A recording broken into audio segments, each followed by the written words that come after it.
What's up, man?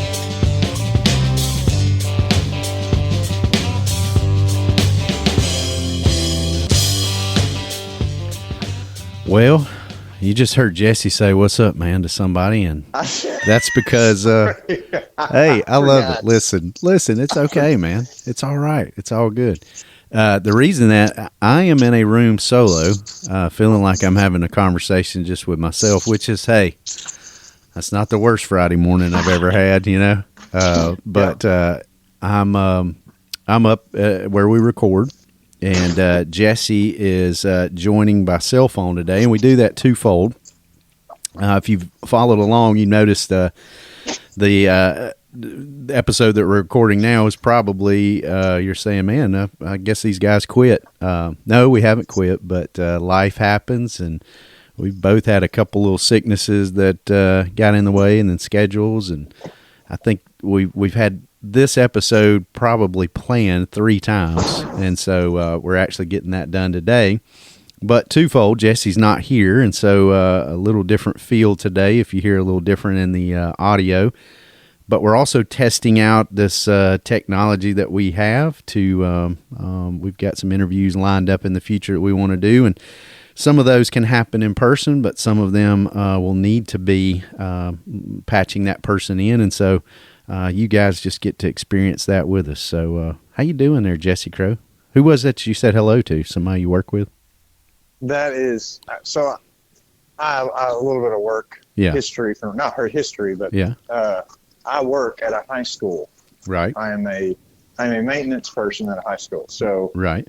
You know, I'm here walking through the hallways doing stuff. Yeah. And as I'm talking to you guys, and there's a guy walked by that I know, and I didn't even, I totally forgot what we were doing for a second. Well, that's all right. Let's just hope it doesn't get into some of our other conversations we have on the phone with each other and forget we're recording a spiritual podcast. We are spiritual people. I didn't want to be rude. Yeah, no, I think that adds some realness.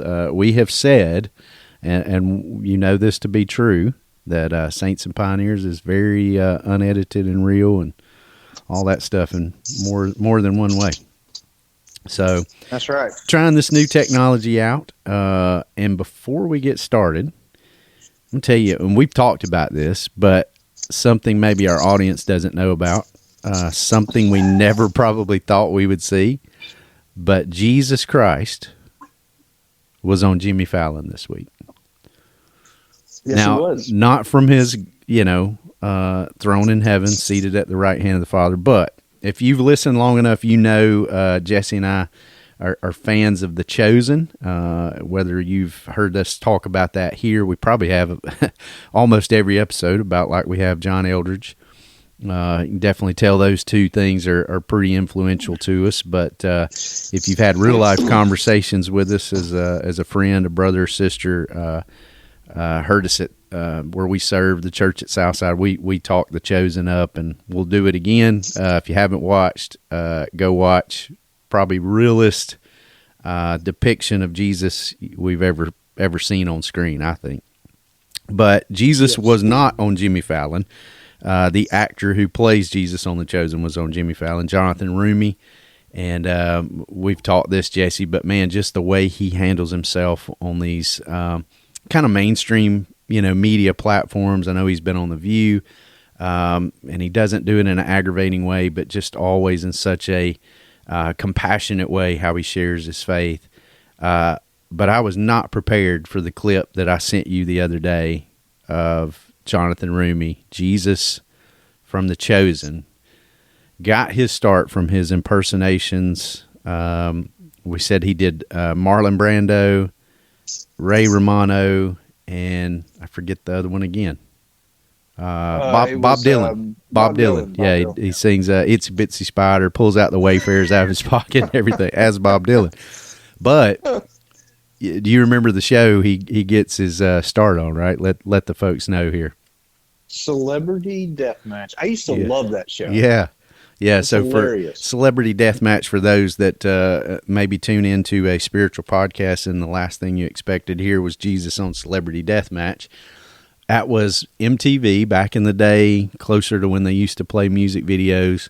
And by the way, don't you remember that being a big deal? Like when a band would release, like, they would even set times, like it was going to be a music video premiere. This is before the days of DVR, but it's like Friday night at like 8:00, Van Halen's got a new, whatever. And it was like, God, those were the days, man. But anyway, you can watch MTV now and never see anything about music. But this was Celebrity Deathmatch. It was the claymation little things, and they would fight to the death. So there you go. Jesus from The Chosen, of all places, calls in and leaves a voicemail of his impersonations and gets a gig for Celebrity Deathmatch. So follow that and things you didn't think you'd hear about today if you haven't watched it. But go Google the clip. Pretty fun. So anyway, well, we're back at it with Western theology. We've said this, I think, every episode, but I believe each episode you listen to, hopefully God has some value for you there. That's why we do these things. It helps us and encourages us to talk things out, and hope as you listen along, it does the same for you. But on this particular one, while each episode has value, for sure would encourage you go back, listen to the whole thing as a series, because I really believe it's more impactful that way. And so just a reminder, we've talked this settler theology versus a pioneering theology. And today we're in chapter 5, but just a quick recap so far. In those comparing and contrasting, we've looked at the views of the church, of God, of Jesus, and the Holy Spirit. And today's episode's actually titled in the book Bishop. Probably not as familiar in most of our circles. You're going to be more familiar with the term deacon or elder. And so that's what we're talking about today. So just to hop right in it, and then I've got a question for Jesse, just his experience with deacons in his past places where he served. But in settler theology, the deacon is compared to the bank president, a chief executive, very well manicured, well-dressed, respected in the community, impressive, and kind of all no-nonsense, all business is the way that the deacon is represented in settler theology. And so I'd be curious, Jesse, like, we've served together for a long time now, but obviously, like in the past, we would kind of intermingle and show up at different events and things together with some of our connection, but grew up in different, but kind of similar church backgrounds. What's is this description from settler theology, the chief executive, the well-dressed, respected, all of this, is this kind of the view that you had of deacons, like out of the traditional settings that you came from? Maybe talk on that just a little. Yes. I mean, mine is kind of mixed. Like I had, yes, a lot of you want your brightest and best, a lot of churches, they want their polished guys. First of all, funny thing. So I served for almost 11 years at a church in McCalla with mine and your friend Mike Skelton. Mm-hmm. And we used to lovingly refer to our deacons, which we called them elders. Yeah. That's kind of a new word. That's kind of the cool hip word, elder. But we would kind of, just between me and him, they were called deakheads. Yeah, I don't know that. You probably want to subscribe that to your current church setting. So, keep that on the low if you do. But anyway, that is a very accurate description with a lot of, a lot of churches, and I feel like a lot of mega churches or churches that aspire to be kind of mega churches that have the polished veneer, mm-hmm. They do call their deacons elders and all that stuff. You do see a very produced, polished kind of person that usually fills those roles. Right.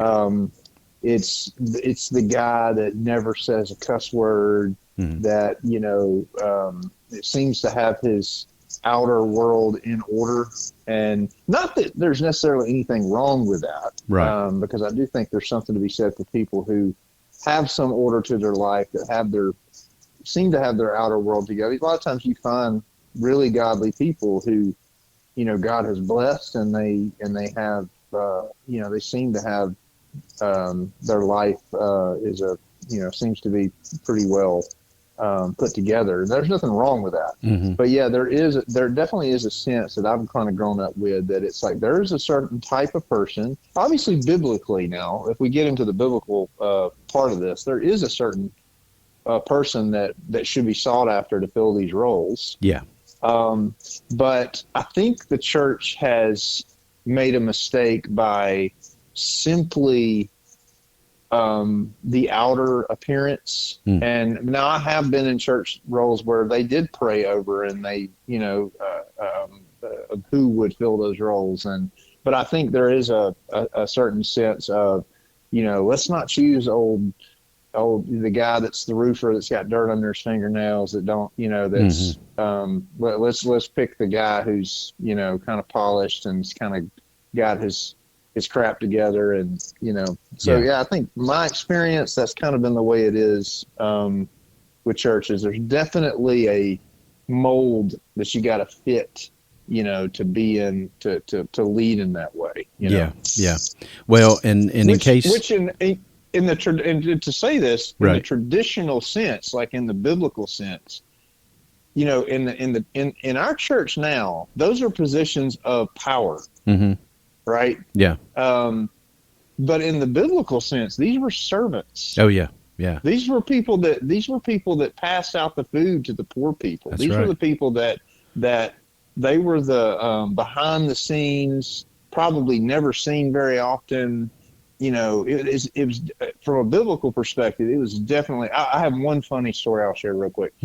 My friend Joel Frederick, who is the pastor of a local church here, years ago, this has been, 15, 16 years ago, maybe longer, he was on staff at the same church he's at now, but he was a different role. He's head pastor of the church he's at. But so they had a janitor at this church, like a custodian, who during the week, that's what he did. He cleaned, and he also fixed things. And we all knew the guy because I was going to the church at the time. Right. Super nice guy, just a godly dude, and just the most genuine, kindest person. Probably should have been a deacon. I don't know if he ever was. Right. But on a Sunday morning, I remember he was coming into church with his family, like not working. He's coming to worship. One of the deacons, there was a dog that took a crap on the steps. And the deacon goes over there to him very sharply and says, "There's dog crap on the steps. You need to get out there and clean that up." And I remember Joel Frederick, and I was so proud of Joel for this. He stopped the guy and he said, "You know where the broom is? You do it." Yeah. He's off the clock today. That's right. And man, he put that way to dude go, in Joel. his place. That's awesome. Yeah. And I was like, man, because I mean, like, that's really kind of the sense of these people are in power and they kind of run the show and stuff. But from the biblical sense, which I know we're going to get into that with the other side of this, but man, you've got to have a servant's heart, man, if you want to lead the church. I mean, Jesus led through washing people's feet, and so why would we expect any different, Yeah. But, well, in today's world too, that if the deacon, and not just picking on, like, this is no picking on deacons. Like, in fact, I'll give you a teaser.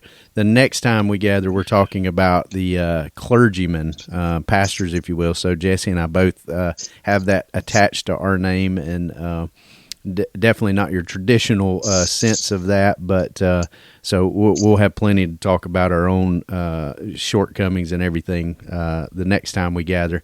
But in today's world, you could picture that scenario and a deacon going and drawing a huge attention of everyone. I am gather around. I am back to pick up this turd, and I'm going to do it for the glory of God, and I'm going to try not to get it on my nicely clean suit. But anyway, yeah. But I will say this. I started to say this before you shared that story, and thank you for sharing that one. If you're a listener, in case you didn't know, the deacons, I hate to spill this secret, but the deacon, if you got any secrets, maybe you can share them too. But let me just tell you, the deacons, and we'll put us pastors in it as well, do not have their life together as so much as it seems. Right. Right. Like, a moment of transparency here. I'll put myself out there. If somebody looks at my life from the outside, and, we're all guilty of it. Like when we post social media, like we don't post our worst days. Most of the time it's, joyous moments or something cool that we feel like we're a part of or whatever. But, so if you look at my life, it's like, pastor, business owner, whatever, like great, family, that they let me be a part of. I'm not much a part of that, but, they're the great portion of that. And then I called Jesse yesterday. We talked probably an hour, and I'm just, full on complaint fest. And why is this so hard? And why is that? And so, we all have those moments if we're honest enough to say it. So wherever you're at, the deacons at your church, they, even if they're in a position of power or something like that, if that's the makeup of, they don't have everything figured out either, and that's okay. I'm not saying that's a negative. I think that's every human being that you see, your pastor, your priest, whatever you subscribe to, they're human. They've got just as many issues, if not more, than you do. And so I think that's important to keep in mind as well. But you mentioned the word serve. Didn't even really plan on this, but it's not many times that we go to Saints and Pioneers and we break out the Greek. But the actual word for deacon is diakonos, and that's what it means, is to be a servant. Like, it's literally in the name. So when you select a deacon, it shouldn't be, well, he's a good business person and he's got good financial sense, or he's, well put together and he's got a good life, or what. Like, it literally is the picture of the guy you were talking about. That's the custodian that's, serving and like doing so behind the scenes, doesn't need the credit, all of that kind of stuff. And so, it really is the root of the word. It's actually in what the word means, is to serve. And, man, I've known a lot of people that should have been deacons that weren't. And maybe it was because, and one of the big ones, and I've got no problem saying this, I've said it to people before, and he's since been asked as things have kind of loosened up on this ideology. But, and if you're listening, you got this opinion, no problem, it's fine. But the whole issue of divorce, I'm a firm believer. I land on the side of things of the, you hear that one woman man, all the time. To me, that means somebody that's in an active relationship with his wife and it is faithful. If somebody's been divorced, especially, my goodness, if you go back and that person was divorced when they were not a believer, like how we're holding that standard and saying, well, you can't be a deacon, aka servant, in this role because you were divorced. Like, but if you went to prison because you murdered somebody, got out and got your life straight, yeah, come on in, man, you can be a deacon. So never quite understood that one. But my dad is one of those guys. He was divorced a couple times actually before he was a believer. And I mean, you've met my dad, like, I think the literal definition of a servant. Like, does so many things that people do not know about behind the scenes, and does it with like an affection, compassionately for somebody. And in fact, no social media presence at all. In fact, he'll even tell somebody when they ask him what his email is, he says, I don't even know how to spell email. So like, he doesn't have an email address. So he's not doing it for the world's attention, but just literally is that definition.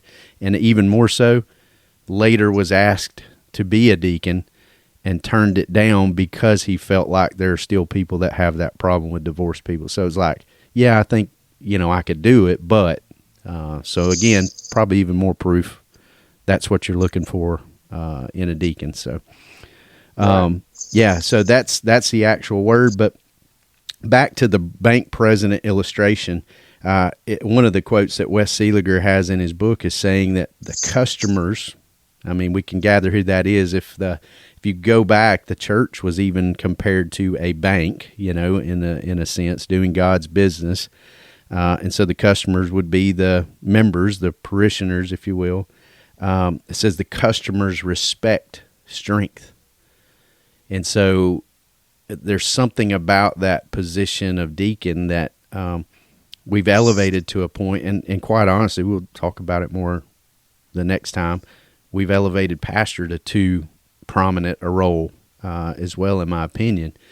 So why do you feel like we do that? That as consumers or customers, parishioners, whatever you want, that we respect that strength of your traditional idea of what a deacon is. Why do you think that is?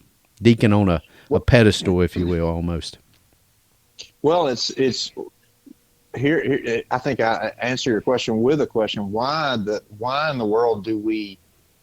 I think there's a narcissism that is seeped into church leadership, and I mentioned to you a while back that we need to do a whole podcast on this because I think it's a poison that's seeped into the church. We've met a few along the way. We've actually we've had to walk away from a few along the way. Just a clue. If you're out there wondering, I want you to get back to that. But if you're out there wondering, have I ever met a narcissist? A big key is if you've gone to a narcissist and told them that they're a narcissist in a nice way, loving way, and they point everything back to you, you are dealing with a narcissist. But anyway, go ahead. Absolutely. Yeah. But so there's for some reason, narcissistic people attract people to themselves. And that's something I think we need to dig into, not just for the show, but I think everybody needs to understand that. And we gravitate towards power. Maybe we think we're going to get power ourselves, or maybe it makes us feel good about ourselves. But I think that's a sort of a poison that's sort of leaked into the church. That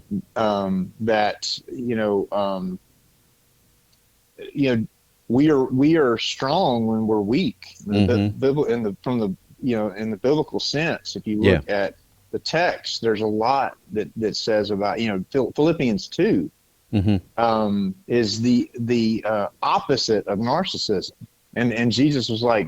Or Paul said, "Look, be imitators of Christ, who did not consider his position as God something to be held on to. Like he released that as being a human being, and took on the role of a bondservant, someone who was the lowest of the low, right? Yeah. And so." There's because I mean it's I was reading in 2 Corinthians where Paul talks about how we're jars of clay, how we're pressed but we're not crushed, persecuted not abandoned, and he says we are this way so that the world can see that this power is from God and not from us. And so there is this sense of power in any hierarchy, in any church, business, whatever. There is this very this sense of the powerful people are at the top, and everybody else is beneath that. But if we are going to live and operate in the kingdom of God. And we are going to usher in the kingdom of God, the rule and reign of God in our world, in our churches. Then we have to rethink the whole power thing. We have to rethink the whole power structure, and understand that, man, life in the kingdom is about giving yourself, pouring yourself out. Again, that vessel, jar of clay kind of analogy. Being filled with God and being able to pour that out into people. And it involves self-sacrifice. It involves laying yourself down. It involves putting other people's needs above your own, And in a power structure, the powerful are going to attend to their own needs, and they're going to use everyone else to attend to their needs, right? To make them feel good and make them feel like they're in control or whatever. But it is it's a mystery to me why because I don't mean to get off on narcissism again, but it's like people that have those narcissistic tendencies that gravitate towards power, they have an uncanny ability to be able to make people feel good about themselves, but then make them feel like crap. Yeah. Well, and way off topic, but not on the narcissism. Most cult leaders you would put in that narcissistic or manipulative category, which I would say narcissism and manipulation always kind of go hand in hand. Right. Joe Rogan has a bit about that. It says it doesn't matter what the cult leader believes, and this is pretty spot on. Like, I mean, there's some comedy in it, unfortunately, but you look back over every cult that's ever existed. For the most part, no matter their beliefs, the cult leader always winds up sleeping with everybody's wives. It always lands there. It's like God's always going to tell them that. It's like no matter what else he tells him, he's going to tell me, he's like, yeah, I need to sleep with your wife. And people let him, and that's the crazy thing is like there's this power and manipulation.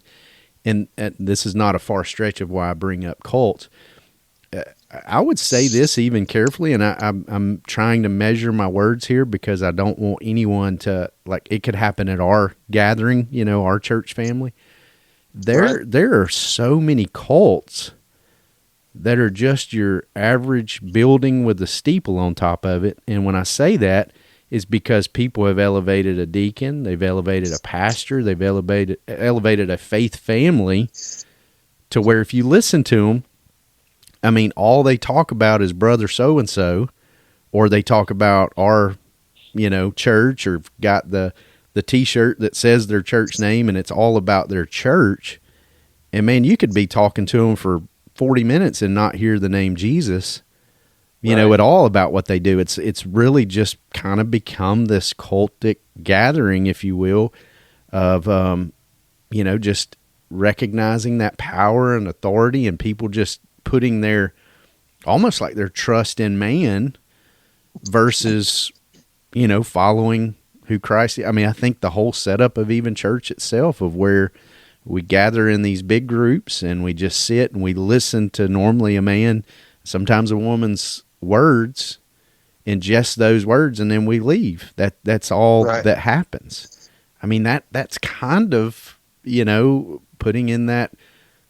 putting that person on a pedestal like we have done, with deacons and really any other, positions within the church. So it kind of gets me to thinking, so if the congregation looks to a deacon and like puts them on a pedestal as being more than a servant, maybe this person of authority or power. And I mean, you've seen that, I'm sure, a lot of churches, the deacons are the, every committee that there is, like they're on it, like a personnel committee type thing, like they do the hiring and the firing. And so it is kind of turned into a position of authority. And maybe that feeds into this question, but if the church itself is putting deacons on a pedestal, why do you think many of those deacons probably feel they have to put off the air, almost like this perfect air about themselves, like they do have it all together, that there can't be this vulnerability of, yeah, I'm a wreck, but I'm a redeemed wreck. It's like they buy into the mythology of, yeah, well, if you're a deacon, it's kind of going back to the Pharisee days of like the oohing and ahhing when people would see them, and these are people that memorized the law backwards and forwards, but who wasn't impressed with them was Jesus. Like he was pretty hacked off at them most of the time. In fact, I've said that a million times, but it's so interesting to me that the times that Jesus really gets mad and starts overturning tables and breaking out whips and all kind of language and vitriol towards them, again, holy, because we know he didn't sin, it's at the religious leaders that should have known better. And so, if you're a deacon listening, I would, do I feel that way?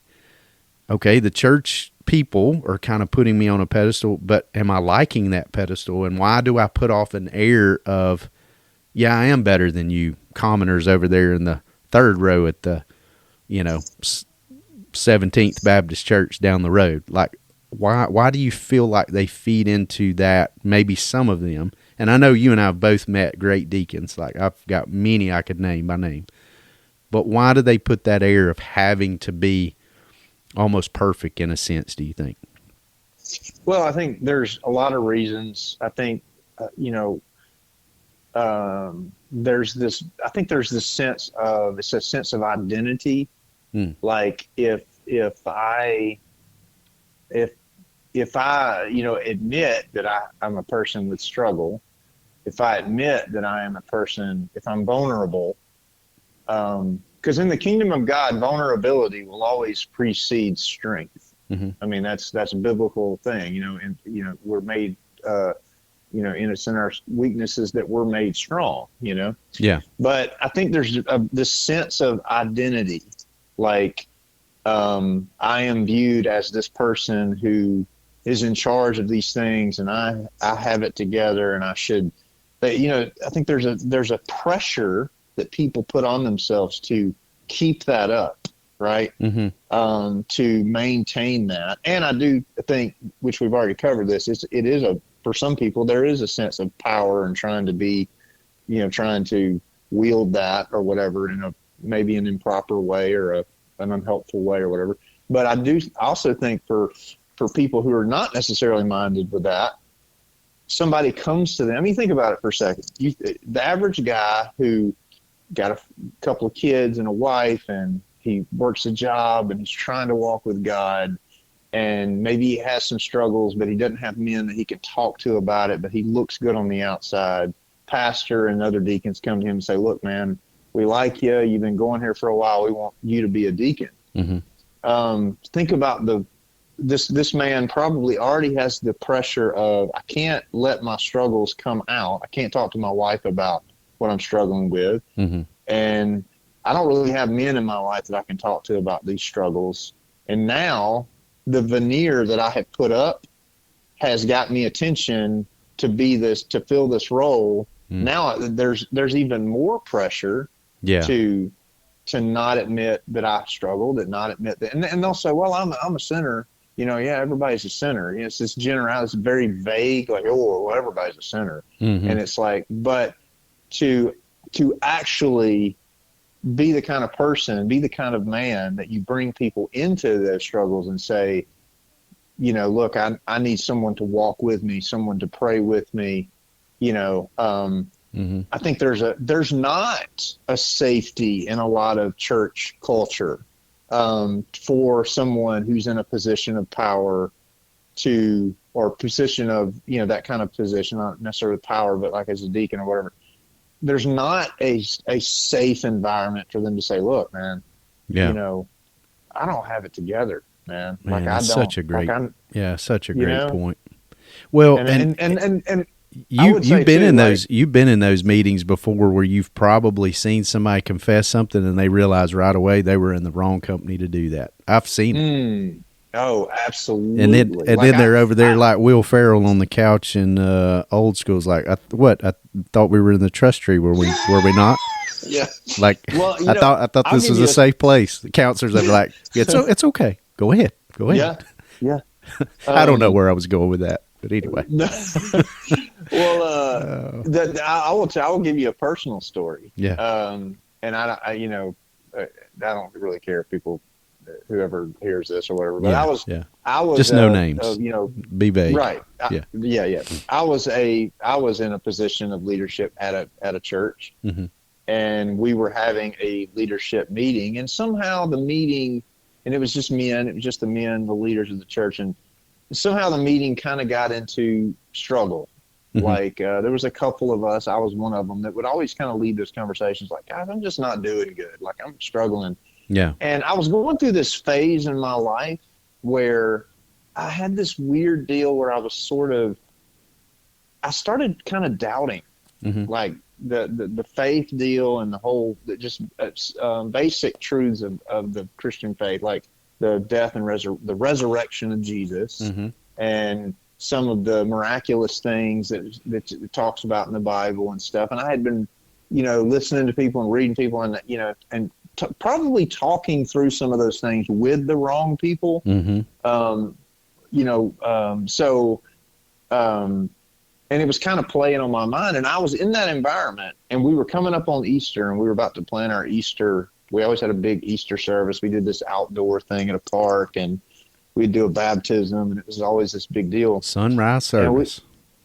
Well, it wasn't a sunrise. Oh, it wasn't a okay. sunrise service, Right. but it I've was been to some of a those. outdoor. Yeah. Yeah. I made the statement. I said, sometimes this whole resurrection thing really, really messes with my head. Like, it's hard to believe. Yeah. And there was a guy sitting directly across from me, and I remember his face. Mm-hmm. And it was like you just said, oh, this was the wrong environment to talk about that. Yeah. And he's like, he looked at me and was like, so you doubt that Jesus was resurrected? Yeah. I said, well, yeah, sometimes. And he was like, well, he got visibly upset with me. Yeah.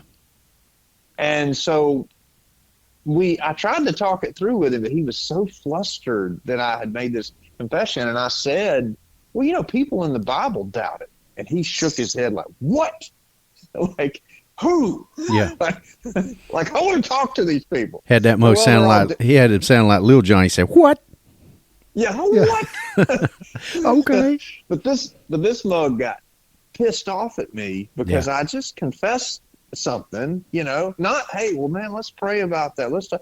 And I said, well, you read the Psalms. I mean, you definitely get a sense that King David was, where are you, Lord? Like, what's like, like there's definitely a sense that David had his doubts about God's faithfulness, right? Yeah. And maybe not God's existence, but definitely if God was good or God cared. Yeah. There's definitely the sense. In the same song. So, in the same song, right. he'll literally all this. Are you even listening? Are you? And he gets to the end. And he's like, "But I'll praise you forever."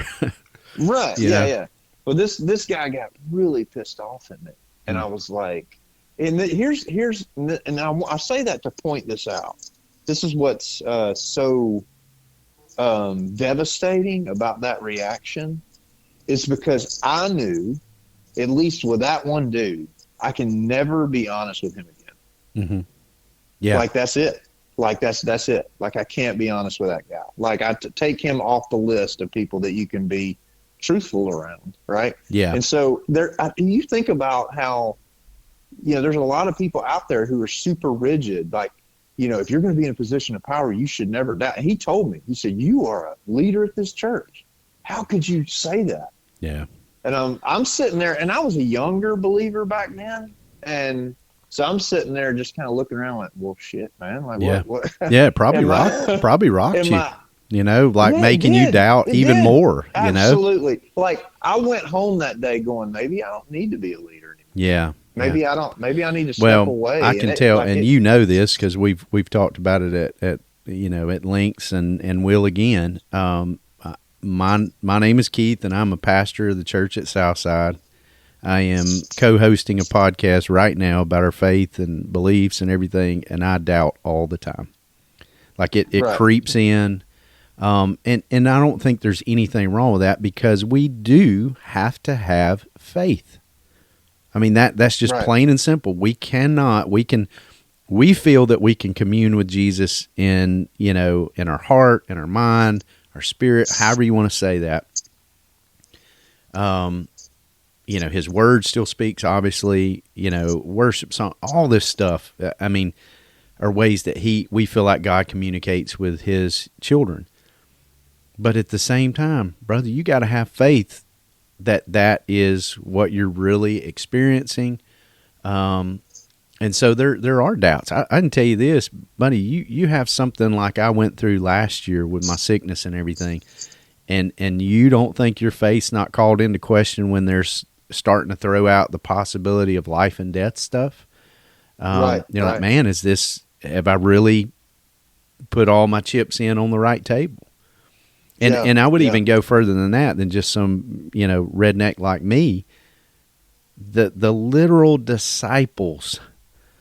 I mean, you mentioned David, and that's a great example, but the literal disciples, the 12 that walked with Jesus, that, by the way, probably a good couple handful of times told them plainly, I'm going to be handed over to sinful men, crucified, and raised on the third day.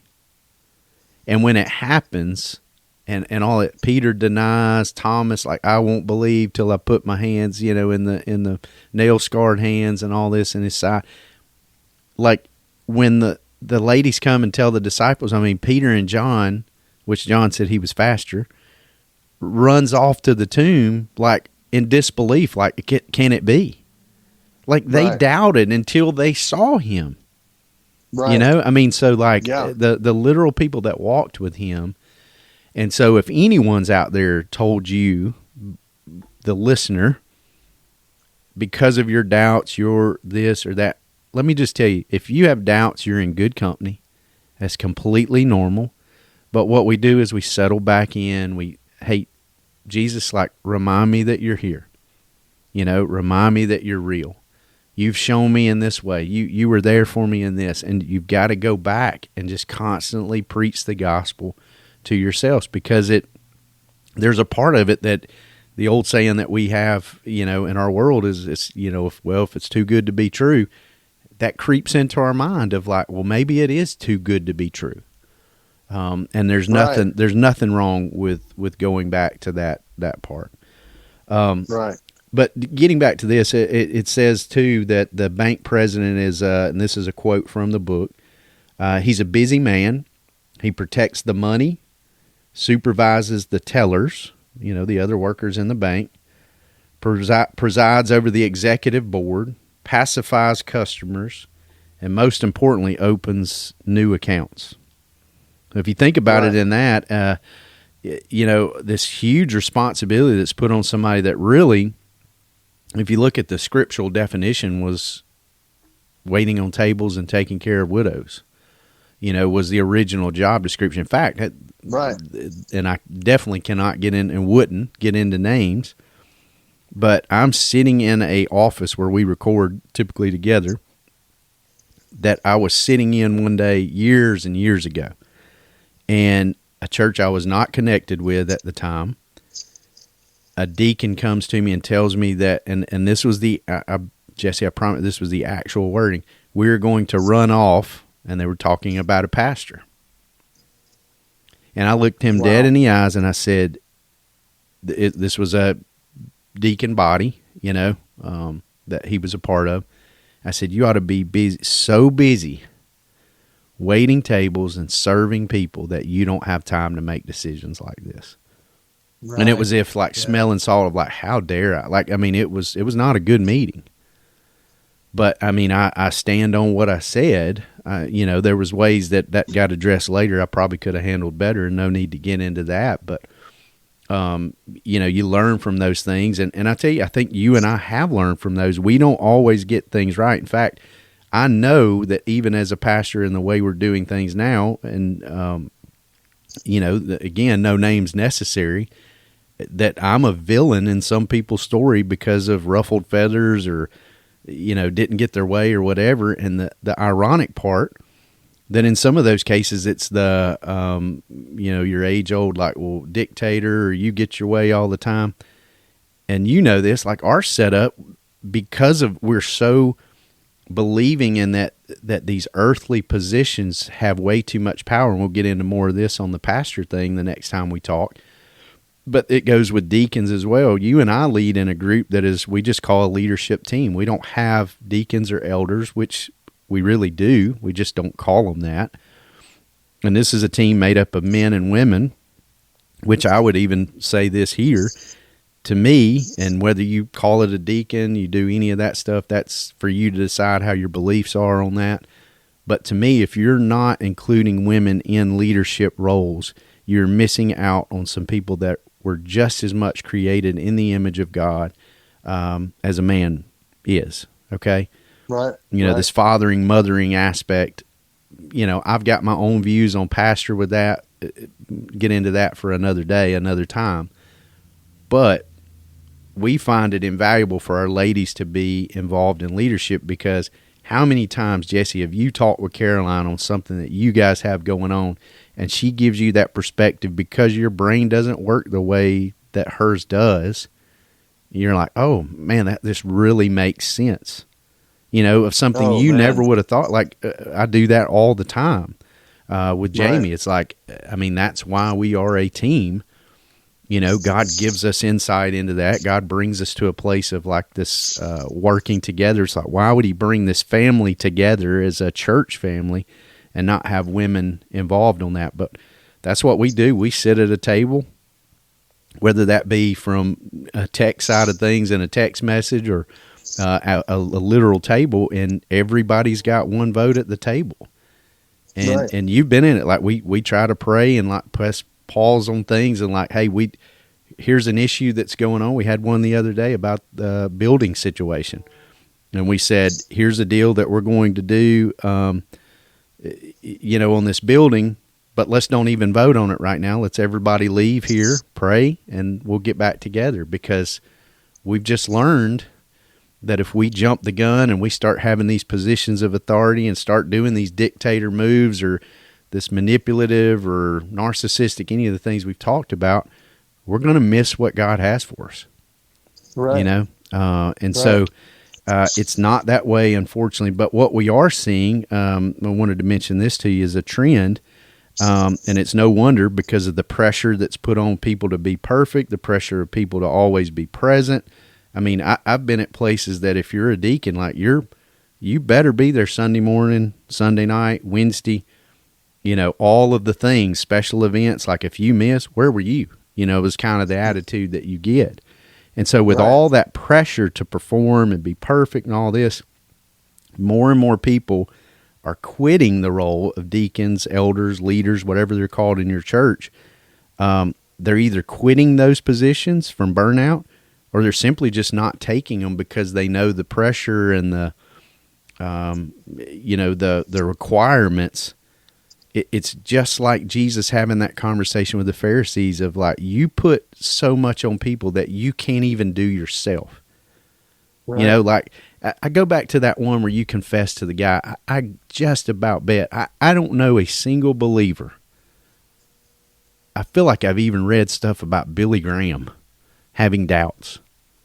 Right. I don't know a single believer that's never, and it's probably one of those things, the old saying about, throwing the rock in a pack of dogs and the one that hits, the one that yelps. That guy probably was dealing with doubt on his own, and it just called it to the carpet. Like, I'm not bold enough to say it out loud, though. Maybe not. Maybe he's super Christian and never had a doubt, and maybe I'm off on that. But I just think everybody you've encountered that's a believer has had to have some kind of doubt, even if it's to the level of, is God really good? To me, that's still doubting the character of God. You may not be doubting that he exists or Jesus really existed, but doubting his goodness is the same thing as doubt of his existence. Right. Because his overall existence is good, right? So you've had doubts. If you're listening, if you are listening to this podcast, I'm just going to say you're probably saying amen. I got them right now. Well, and I think too, there's nothing wrong with speaking, it. and I will say too, I am a much stronger believer now than I was 20 years ago. And I believe the reason is because I've waded through those doubts. Yeah.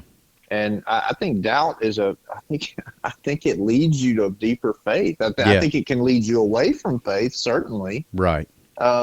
But man, I think God's not going to waste any moment of your life, any season of your life. So if there's a season of doubt, if that is prayerfully handled and brought to the Lord, and not in a way of God proved to me that, A, B, and C is real or whatever, but in a way that's like, God, help my heart, man. Like, and that's what we should do. That's what church leadership should be about. It shouldn't be shunning someone because they have struggle like that. It should be, man, let's walk together through this and let's prayerfully talk through this. I mean, man, now I know for a fact now with the group that we have, the men that we walk with, they say, hey, let's stop now. Let's just invite God into this. If you're struggling with this, man, let's invite God. Let's take an it's an opportunity. Man, let's walk with God deeply here, Yeah. And I think that's that's the mark of a true leader. That's right. Well, and if you're having doubts, you're listening to this, be careful who you go to. And I don't mean that in a sense, yes, be careful like in Jesse's illustration of you don't want to tell even the wrong believer, pray about that, seek God on that. But also I would encourage you, if you've got doubts, don't go to your atheist friend and say, I'm really doubting God right now, because they're going to feed into that.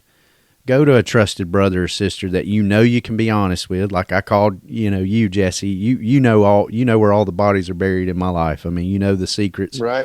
Right. And it's like nothing horrific, none of that stuff. And but Jesse and I have that kind of relationship where if it's the vent of just a string of curse words that just like, man, I'm just spiraling right now.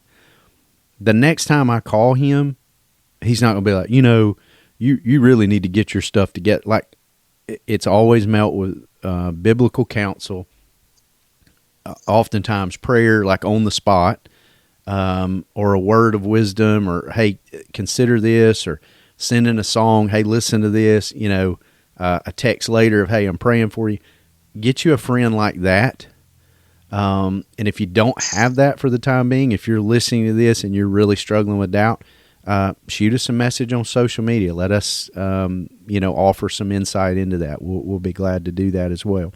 But if you're a deacon or considering being a deacon, you've got to decide one or two things. You're either going to handle it like a boss or a manager, or you're going to handle it like a servant.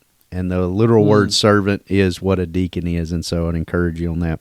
I love this quote. I got to give you this one, and I got to take you to a movie. You know me, and you'll go to a movie real quick. See if you know or like this movie. But here's what he says about the bank president illustration. He says that this deacon puts on quite a show, but he's a tenderfoot on the inside. Wouldn't last 2 days on Life on the Trail. And it took me to a movie. Are you a Young Guns fan? Did you like that movie? Oh, man. I did not like that movie. One or two? I didn't say I don't like it. I think I have seen the movie. I saw the first one years ago. Right. And I haven't went back to it, so I need to go back to it. It's a good one. All right. Yeah. But have you watched Young Guns 2? No, I've not. Okay. Oddly enough, I love Young Guns 1. I think Young Guns 2 may be my favorite, and you can't normally say that about a sequel. So enough of the history, though, of Young Guns is about Billy the Kid, right. and or and his gang. Well, in Young Guns 2, if you know the history of Billy the Kid, like the real person, it winds up, if you believe this, or this could be a giant conspiracy that he never was killed. But if he was killed the way they say, that he was killed by a former friend named Pat Garrett. He became sheriff. They went to him. Well, he's chasing his old pal Billy the Kid through everything in Young Guns 2, and this part is historically accurate. He has somebody follow along with him on the journey to write this book because he wants to be considered as this hero, right? The one that caught Billy the Kid, the one that killed Billy the Kid, any of these things. Well, in the movie, it's this character, and I can picture him, picture the guy. I can't remember his name. He's been in other stuff. But every time something happens on the trail, I mean, they're facing Billy the Kid. I mean, there's bullets flying. There's all this action. They come up on, like, Indian territory, all of these things, this mishaps in the Wild West. And this writer, I mean, he's a tenderfoot, right? Like, he's not a cowboy. He's not one of these rough and gruff, like the sheriff type, or he's not with Billy the Kid and his renegades and all this.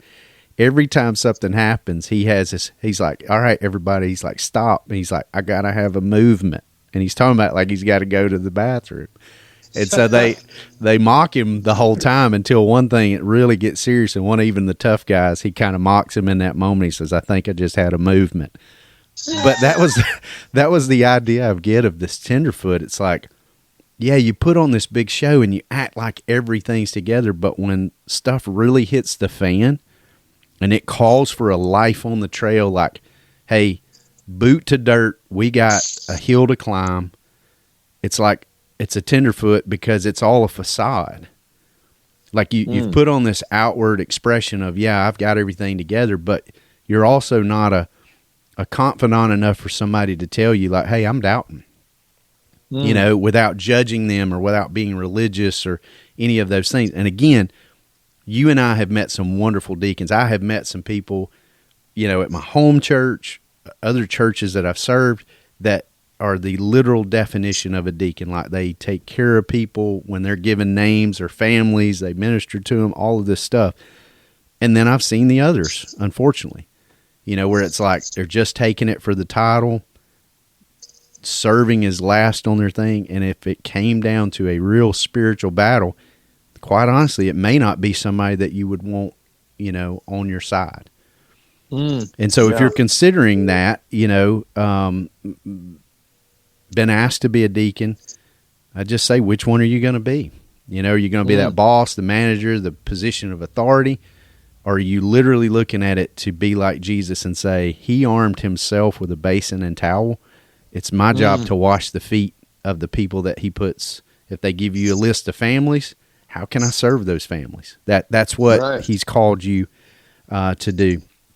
And so that kind of feeds in, and we've talked more about the negative aspects and won't talk as long about the positive, but I think you can see the contrast very easy. And so you go from this bank president, but the image and pioneer theology of the deacon is a dishwasher, a servant of the cook who is in turn servant to the pioneers. Wow. And this is what it says, how it should be. The strongest pioneer in camp, most patient, keen eyes and ears, he can smell trouble brewing before anyone else can. First off to help when the wagons get stuck, when the cook needs a hand, or when a ruffled pioneer's feelings need soothing. Yeah. Man, isn't that a beautiful image of a deacon, what a deacon should be, a dishwasher? There's not much fanfare over washing dishes. Right. Or picking up dog poop, on the church step.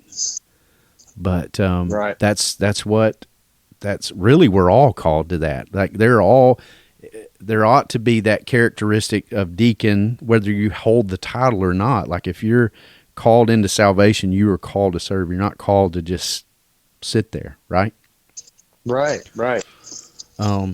How do you see those two comparing from the bank president to a dishwasher? Well,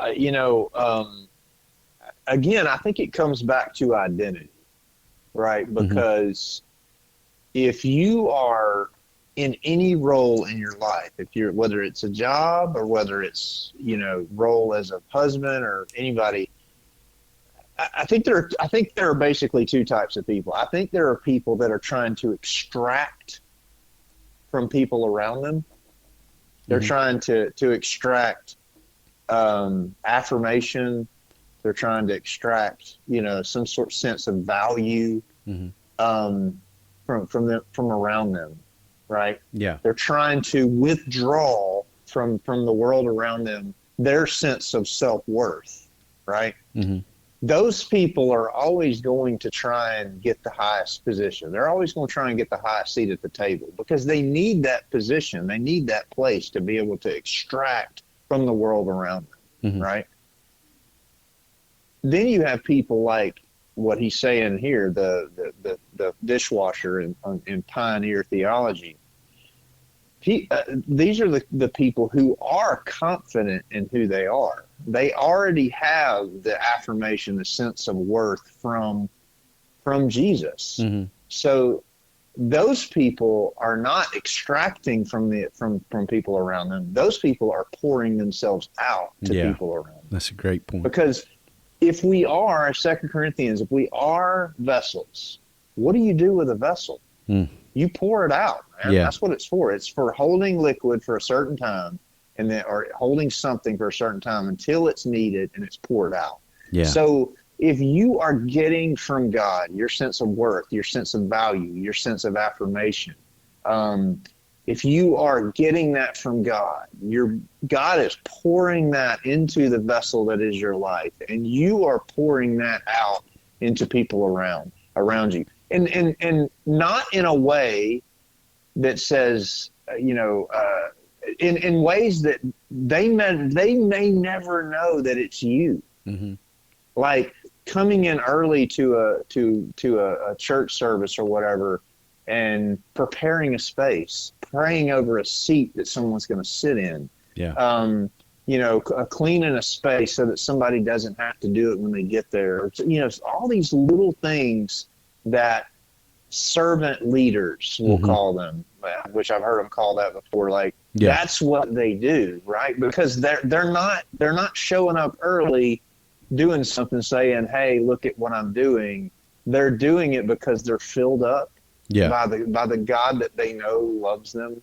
Right. And they are they're so excited to come and just dump that out into the lives of people around them. Yeah. So I think that's the contrast, it's like, are you trying to take? Yeah. Sorry. No. I was going to say the boss or the manager type, the position of authority, that gets the fanfare. Washing dishes doesn't get much fanfare. Like nobody's live streaming at a church facility right now when, hey, Frank's washing the dishes, y'all. Let's go in here and all the likes and the loves and, care emojis that are coming across of thanks, Frank. That goes unnoticed. Right. But I'll tell you this, it doesn't go unnoticed, by God. And I don't think it goes unnoticed by the people that you're serving either. I've shared this before. A couple beautiful things I see sometimes teaching at Southside. One I always love is when people sleep. I've talked about that before, the refuge that's found there, the safety. A very close second, and I saw it not too long ago, and I think it was our sister Bonnie. Bonnie Wilson, shout out to you if you're listening. Our apologies to Bo Wilson. We don't have time to mention you, but Bonnie, I'm teaching one time and wasn't long ago, and I look and obviously somebody, I would like to think, moved by the message that God was speaking, could have been totally unrelated, but, just see Bonnie praying, with them during everything's going on. People are walking around, got plates of food. I'm teaching, people are talking, some people listening, some people sleeping, all this stuff. And you just got right there in the middle of all that kind of movement and chaos at times. Bonnie just holding hands with a young lady and just praying over. And to me, that's what it's like, taking a moment of I could be listening, or I could be doing this, or I could be doing that, but stopping and just taking somebody to God. I mean, that's sometimes the servant thing that we think about is man, I just don't have time to do this. Can you stop when somebody says, hey man, when you think about it, will you pray for me this week? Stop and pray for them right then. My dad, he's wonderful at that. We had a pastor that taught us that years ago of just a practical side. You may forget later, we've got technology in our pocket where we can make a note, but, somebody asks for prayer. If you got time, man, stop and pray for them then.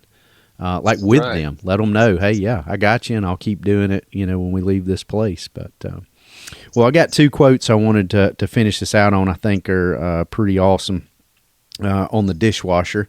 Wes says this: the dishwasher wants the pioneers to have good grub and strength for the trail. That's his main concern, is just taking care of the other pioneers, knows that expands the ministry versus just them doing it alone.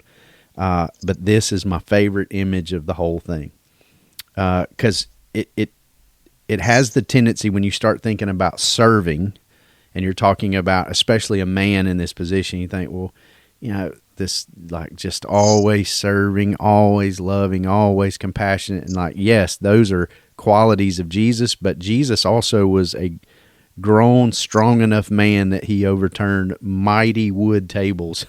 They weren't plastic tables back then at the temple. Drives out a crowd with a whip. I'm going to say he was pretty fierce. He was a carpenter's son in the earthly sense, before power tools. He was a man's man to endure what he did on the cross. But yes, a peace-loving, all this stuff. Listen to what Wes says about the dishwasher servant. Normally a peace-loving man, but when their fellow pioneers are attacked, they fight like a grizzly bear. Mm. I love it. Mm. I mean, Yeah. you can be both. You can be very compassionate, loving, tender. I think that's what God pushes us towards. But there's also a place for a righteous anger. If those that we love and serve are coming under attack, we've had that definitely in the actual physical sense. Sometimes with where we gather. Fortunately, it's never escalated to the point we've actually had to get involved, but getting between two individuals or, something like that. And so, there's a time and a place for both. And so I just wanted to mention that quote from the fact of, I don't want people to hear, to be a deacon, you just got to have, palm olive, soft hands from dishwashing all day and, talk all feminine and, all this stuff. It's like, no, when it comes time, you can be a righteous defender of things that need defending as well. Right. And so I think it's that both. That's who Jesus is and was, in an earthly sense.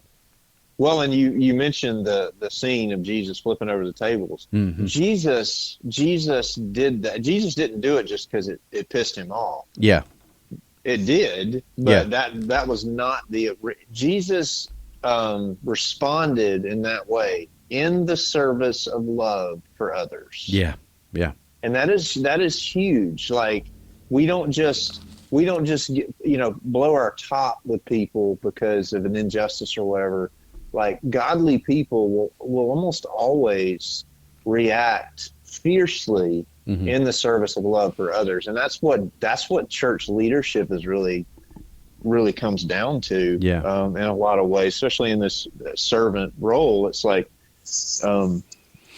we can respond, according to our own, just our own anger, to certain things. And it's not to say there's not a place for that, but I think it will always be in the service of love. Yeah.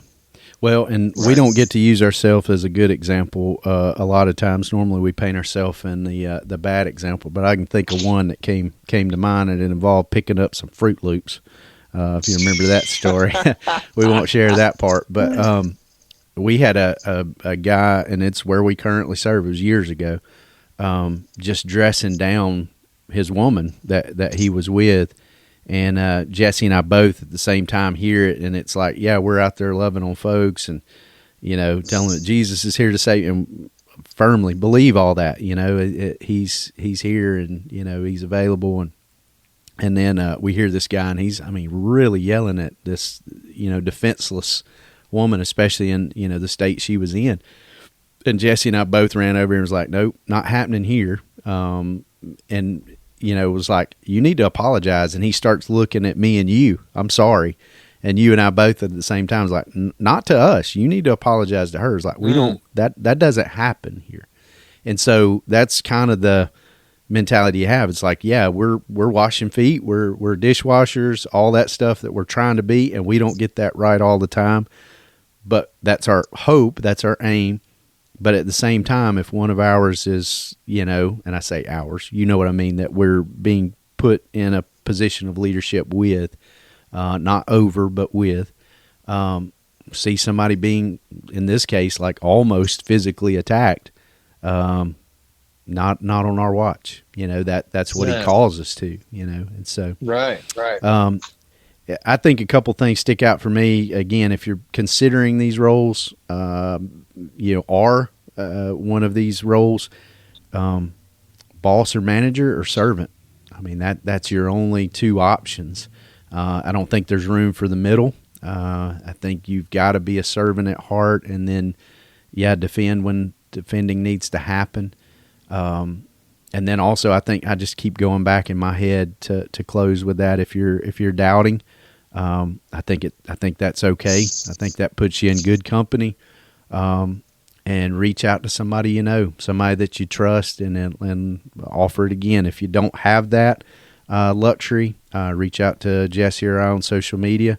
I'd love to connect with you and help with that any kind of way we can. And hey, when you message us, it might be a day that he and I are doubting, and we may need your help as well. So we'll get through that together. But man, good stuff. we made it through a technology episode. If all this records and you hear this, then we've got the capability to do interviews. So hopefully that'll be coming up soon and all that good stuff. So, Jesse, thank you for joining me, man. Yeah, man, it was great. Yes, sir. Had a good one. Yes, sir. Having you on the phone was a lot better than sitting up here just talking by myself. So I enjoyed that part of it. But thank the Lord for technology. Thank you guys for listening, and we'll see you next time. I'm going to hit us with some cool Jesse Crowe and the Unrest music here to close us out. What does that mean to close us out? I'm going to close. I don't know what that means. Thank you, Bill O'Reilly, for that gold. Don't hold us responsible for the language if you go listen, but it is pretty funny. All right, brother, I love you. I'm going to hit this music, and we'll be done here today, so join us next time on Saints and Pioneers. Thank you, guys.